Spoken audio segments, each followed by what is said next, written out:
Dear students, मैं doctor Ravishankar Pandey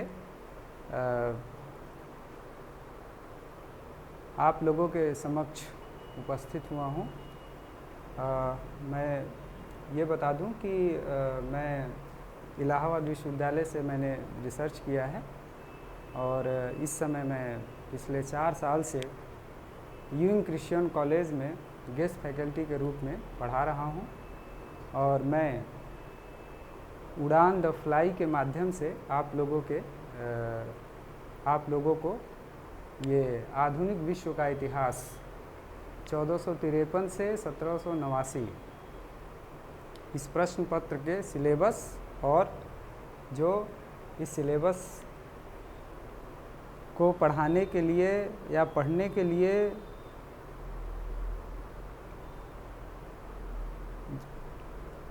जो books आप लोगों को मैं बताऊंगा, मतलब सिलेबस और बुक्स दोनों के संदर्भ में मैं आप लोगों को आज बताने जा रहा हूं। सबसे पहले हम लोग सिलेबस के बारे में समझ लें कि क्या आप लोगों को पढ़ना है। ये बीए सेकेंड ईयर का प्रथम प्रश्न पत्र है और ये अनिवार्य प्रश्न पत्र है, कंपलसरी है सबके लिए, वो चाहे मेडिवल हिस्ट्री के स्टूडेंट हों या मॉडर्न हिस्ट्री के स्टूडेंट हों, दोनों के लिए ये कंपलसरी है। तो आइए हम शुरू करते हैं। ये प्रथम प्रश्न पत्र आधुनिक विश्व का इतिहास 1453 से 1789। तो सबसे पहले हम लोग इकाई 1 यूनिट 1 के बारे में डिस्कशन करते हैं कि ये यूरोप में आधुनिक युग का प्रारंभ कैसे जो है 1453 से यूरोप में आधुनिक युग का प्रारंभ होता है और ये पढ़ना है आप लोगों का, और उस आधुनिक युग की क्या विशेषताएं हैं इसके बारे में आप लोगों को जानना है, पढ़ना है। और उसकी कुछ विशेषताएं हैं आधुनिक युग की, उसको हम लोग जो है अगले लेक्चर में आप लोगों को डिटेल से मैं बताऊंगा। फिर कैसे यूरोप में राष्ट्रीय राज्यों का उदय होता है, राष्ट्रीय राज्य मतलब नेशन स्टेट्स का उदय होता है, और यूरोप में बड़े बड़े और शक्तिशाली राज्यों का उदय होता है। फिर हम लोग पढ़ेंगे पुनर्जागरण, रेनेसा। ये बहुत ही महत्वपूर्ण टॉपिक है क्योंकि माना जाता है कि आधुनिक विश्व की शुरुआत पुनर्जागरण से ही होती है। तो पुनर्जागरण के बारे में हम लोगों को पढ़ना है कि पुनर्जागरण का मतलब क्या होता है और पुनर्जागरण का कारण क्या है, पुनर्जागरण क्यों हुआ और वह इटली में ही क्यों हुआ, इसके बारे में हम लोग डिटेल में पढ़ेंगे। फिर इस पुनर्जागरण काल में कला, साहित्य, विज्ञान एवं अन्य क्षेत्रों में क्या क्या प्रगति होती है, इसके बारे में हम लोग पढ़ेंगे। फिर हम लोग पुनर्जागरण का महत्व क्या है, पुनर्जागरण ने एक बहुत ही गहरा प्रभाव डाला क्योंकि पुनर्जागरण के पहले और पुनर्जागरण के बाद के विश्व में बहुत बड़ा अंतर आपको देखने को मिलेगा। हम लोग जिस विश्व में रहते हैं वास्तव में उसकी शुरुआत पुनर्जागरण काल से ही शुरू होती है। तो पुनर्जागरण का एक अपना महत्व है, इसके बारे में भी हम लोग पढ़ेंगे।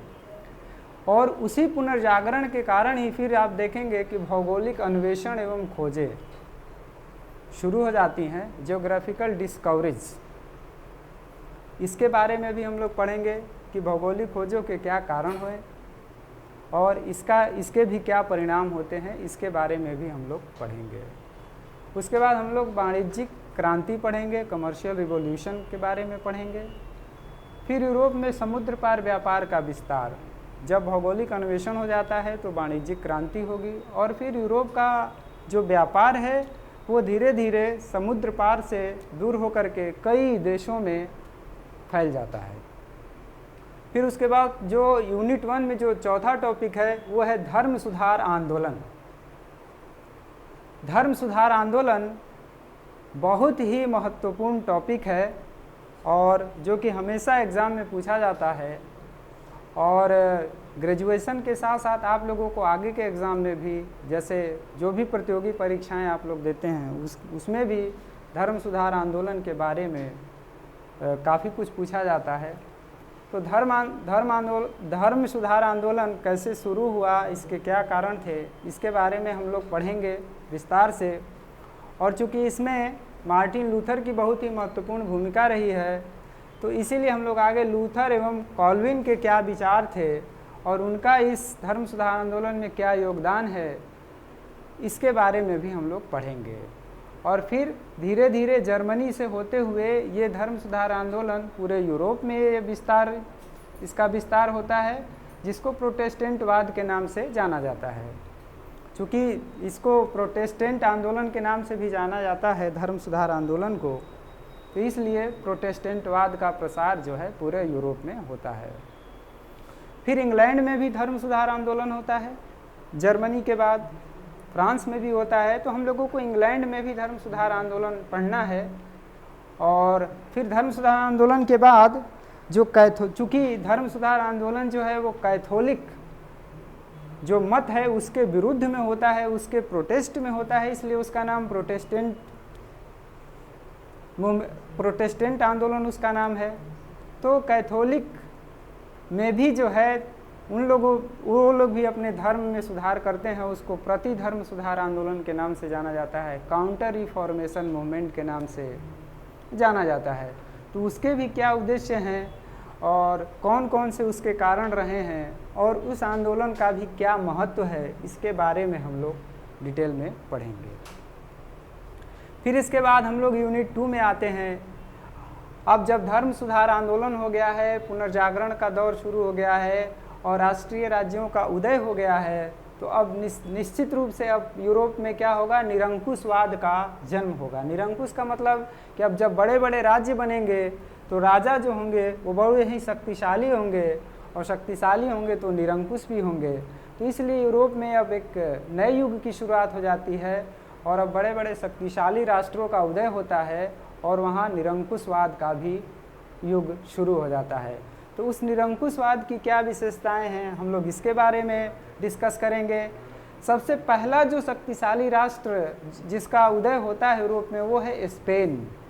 तो स्पेन का उत्थान हम लोग पढ़ेंगे और चार्ल्स पंचम के समय में स्पेन जो है यूरोप का बहुत ही शक्तिशाली राष्ट्र के रूप में उभरता है। तो चार्ल्स पंचम की नीतियों के बारे में हम लोग पढ़ेंगे और उसकी उपलब्धियों के बारे में पढ़ेंगे। फिर 30 वर्षीय युद्ध, इसके कारण एवं इसके विभिन्न चरणों के बारे में भी हम लोग पढ़ेंगे। फिर 30 वर्षीय युद्ध का समापन जो है वो वेस्टफेलिया की संधि के द्वारा होता है। तो हम लोग इस वेस्टफेलिया की संधि को भी डिटेल में पढ़ेंगे और उसका क्या महत्व है यूरोप की राजनीति में, इसके बारे में भी हम लोग पढ़ेंगे।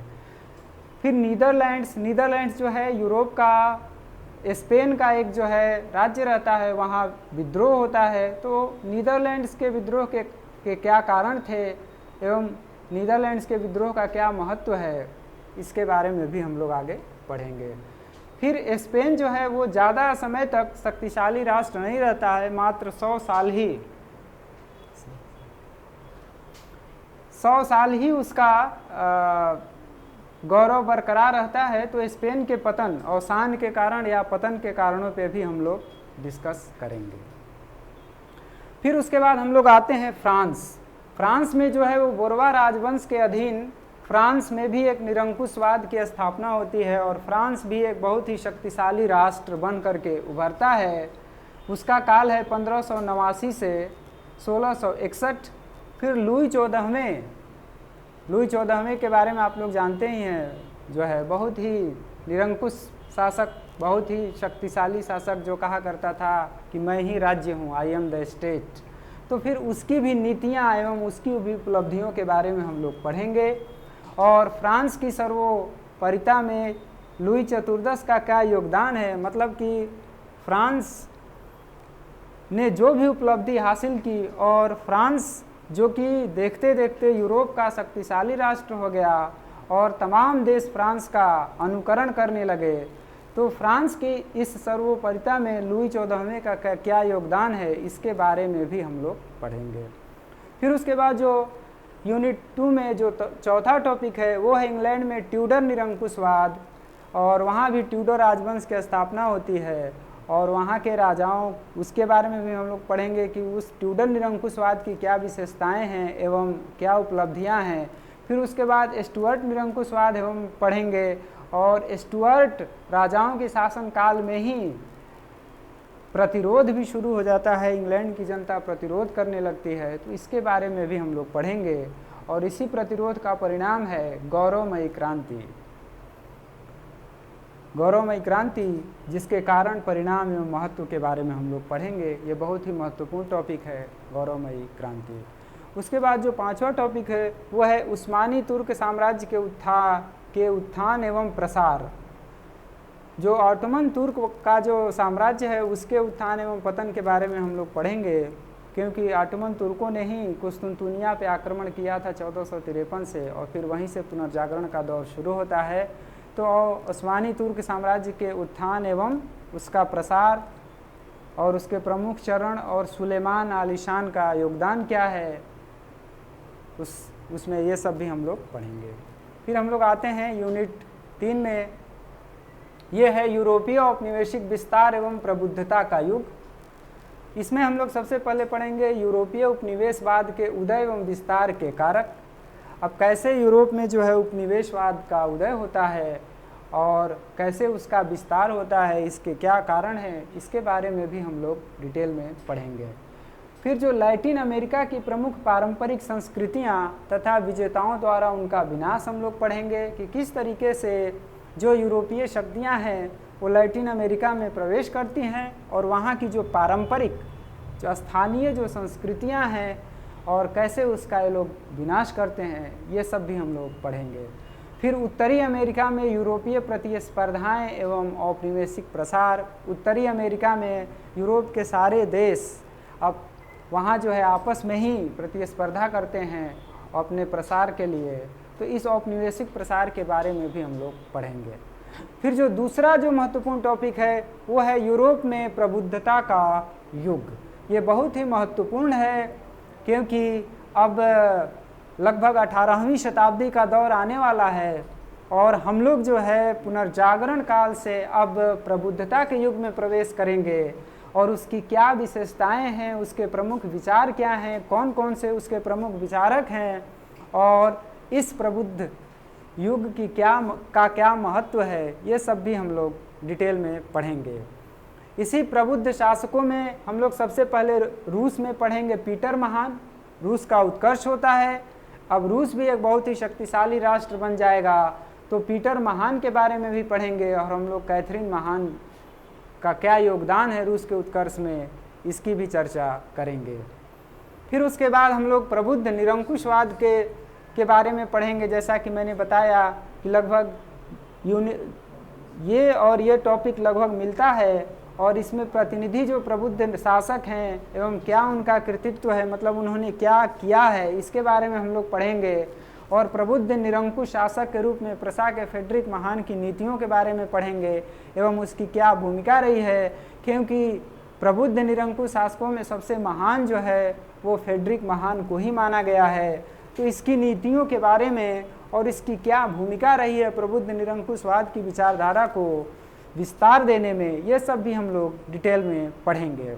उसके बाद जो 5वां टॉपिक है वो है 18वीं शताब्दी में यूरोपीय शक्तियों के पारस्परिक संबंधों की विशेषताएं एवं प्रवृत्तियां, ऑस्ट्रियाई उत्तराधिकार युद्ध एवं सप्तवर्षीय युद्ध के कारण एवं परिणाम, ये भी हम लोग डिटेल में पढ़ेंगे कि 18वीं शताब्दी में जितने भी यूरोप में जो राष्ट्र हैं, जो शक्तिशाली राष्ट्र हैं, क्या उनके बीच पारस्परिक संबंध हैं, क्या कूटनीतिक संबंध हैं, और कैसे वो लोग जो है ऑस्ट्रिया के उत्तराधिकार के युद्ध में भाग लेते हैं, और सप्तवर्षीय युद्ध जब शुरू होता है तो उसके क्या कारण हैं, और सप्तवर्षीय युद्ध का क्या परिणाम हुआ यूरोप की राजनीति में, इसके बारे में भी हम लोग डिटेल से पढ़ेंगे।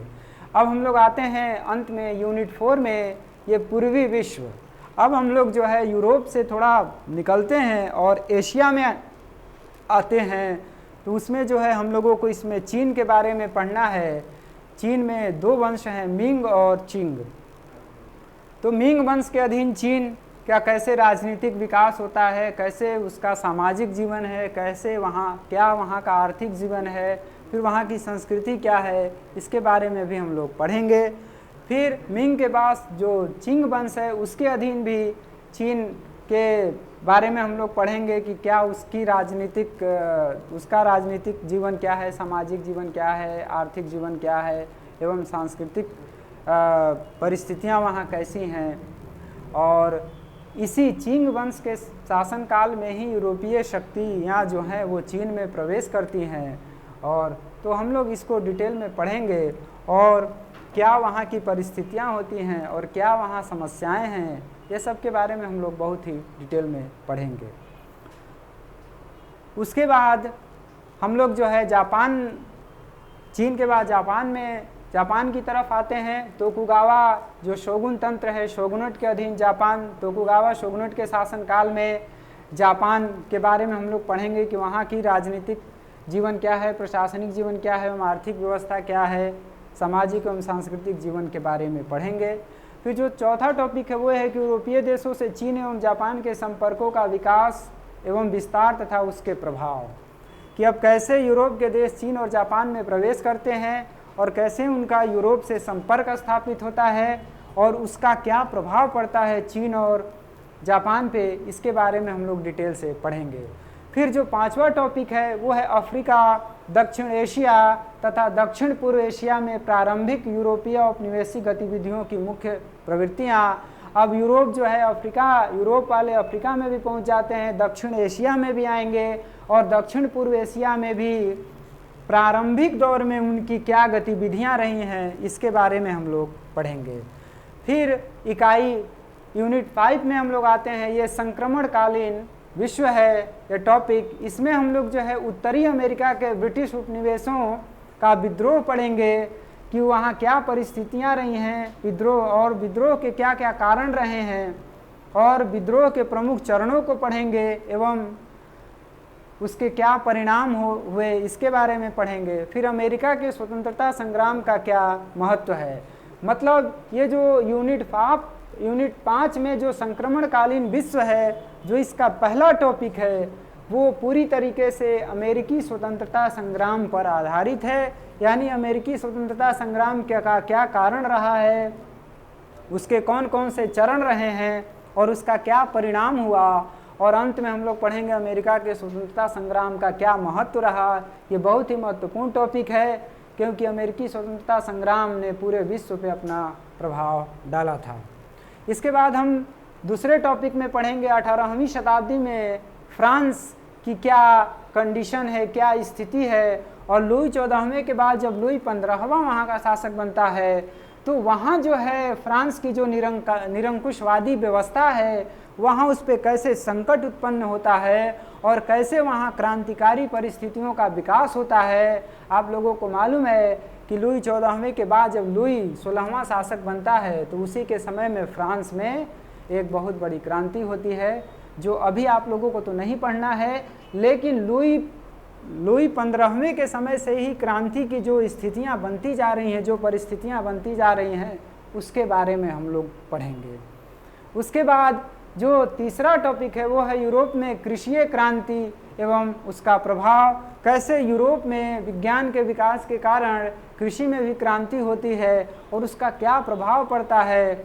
अब जो है औद्योगिक कृषि और व्यापारिक कृषि की जाने लगती है, इसके बारे में हम लोग पढ़ेंगे। और औद्योगिक क्रांति की प्रारंभिक परिस्थितियां भी यही से उत्पन्न होने लगती हैं। तो औद्योगिक क्रांति के पहले क्या कंडीशन है यूरोप की, इसके बारे में हम लोग ये टॉपिक 3 में पढ़ेंगे। उसके बाद जो चौथा जो टॉपिक है वो है उस्मानी तुर्क साम्राज्य का संकट। अब उस्मानी जो तुर्क साम्राज्य है जो कि कभी विशाल और शक्तिशाली हुआ करता था, अब उस पर भी संकट के बादल मंडरा रहे हैं और उसमें भी अब उसका भी अब अवसान निकट आने लगता है। तो उसके क्या कारण है और कैसे यूरोपीय शक्तियों की उसमें क्या भूमिका है, इसके बारे में हम लोग पढ़ेंगे। और जो अंतिम जो टॉपिक है वो है 1789 में विश्व। कि 1789 में कौन कौन से राष्ट्र हैं, वहाँ की कैसी व्यवस्था है, इसके बारे में हम लोग पढ़ेंगे। अब मैं आप लोगों को ये बता दूं कि आप लोगों को ये जो टॉपिक है आप लोगों का हिस्ट्री ऑफ मॉडर्न वर्ल्ड, आधुनिक विश्व का इतिहास 1453 टू 1789, इसके लिए कौन कौन सी किताबें आप लोग पढ़ेंगे, तो मैं आप लोगों को इसके बारे में बता दूं। यहाँ जो किताबें हैं इंग्लिश में, इसमें से ढेर सारी किताबें और आउट ऑफ प्रिंट हो चुकी हैं, लेकिन ये जो H.G. वेल्स की किताब है N outline of world history, ये अभी है मार्केट में, इसको आप लोग खरीद सकते हैं, पढ़ सकते हैं। और जो हेज की किताब है, ये भी शायद आउट ऑफ प्रिंट हो चुकी है, लेकिन शायद इसका कहीं ना कहीं ये ज़रूर मिलेगी, इसको भी आप लोग देख सकते हैं, मॉडर्न यूरोप अप टू 1817। इसके बाद रॉबर्ट इरगैंग की भी किताबें शायद अब मुश्किल से ही मिलेंगी, लेकिन यदि कहीं मिले तो आप लोग देख लीजिएगा। Europe from the Renaissance to Waterloo, ये भी बहुत ही महत्वपूर्ण किताब है। इसके अलावा एक दो और किताबें हैं इंग्लिश में जो कि इसमें नहीं लिखी गई हैं, जैसे और भी किताबें हैं जो मैं आप लोगों को जब डिटेल में जब पढ़ाने लगूंगा तो आगे बताऊंगा कि और भी एक दो किताबें हैं इंग्लिश में जो कि सहज तरीके से आप लोगों को उपलब्ध हो जाएंगी, मैं उसके बारे में और बताऊंगा। हिंदी माध्यम की किताबों में हीरालाल सिंह की किताब है आधुनिक यूरोप का इतिहास, ये आप लोग देख सकते हैं। एल.बी. वर्मा, लाल बहादुर वर्मा की किताब आधुनिक यूरोप का इतिहास 1453 से 1789, ये बहुत ही महत्वपूर्ण किताब है, इसको आप लोग ज़रूर देखिएगा। फिर उसके बाद पी.एल. विश्वकर्मा सर की किताब है अर्वाचीन विश्व का इतिहास, इसको भी आप लोग देख सकते हैं। और लईक अहमद की किताब आधुनिक विश्व का इतिहास है, बहुत ही महत्वपूर्ण किताब है, इसको आप लोग ज़रूर देखिएगा। फिर उसके बाद सत्यकेतु विद्यालंकार की किताब है पूर्वी एवं दक्षिण पूर्वी एशिया का आधुनिक इतिहास, ये भी मार्केट में शायद उपलब्ध है, इसको भी आप लोग देख सकते हैं। तो इस तरीके से हम लोगों ने बीए सेकेंड ईयर का जो प्रथम प्रश्न पत्र है, जो कि कंपलसरी पेपर भी है, ये सबके लिए अनिवार्य है, इसके सिलेबस के बारे में और कौन कौन सी किताबें आप लोगों को पढ़नी चाहिए, इसके बारे में हम लोगों ने चर्चा की। अब आप लोगों से ये मैं रिक्वेस्ट करूँगा कि आप लोग जो है उड़ान द फ्लाई चैनल को ज़रूर लाइक करिए और अपने कमेंट भी भेजिए, ताकि हम लोग और आगे बेहतर ढंग से आप लोगों के समक्ष प्रस्तुत हो सकें। और अब हम लोग फिर आगे सिलेबस पे चर्चा करेंगे। बहुत बहुत धन्यवाद।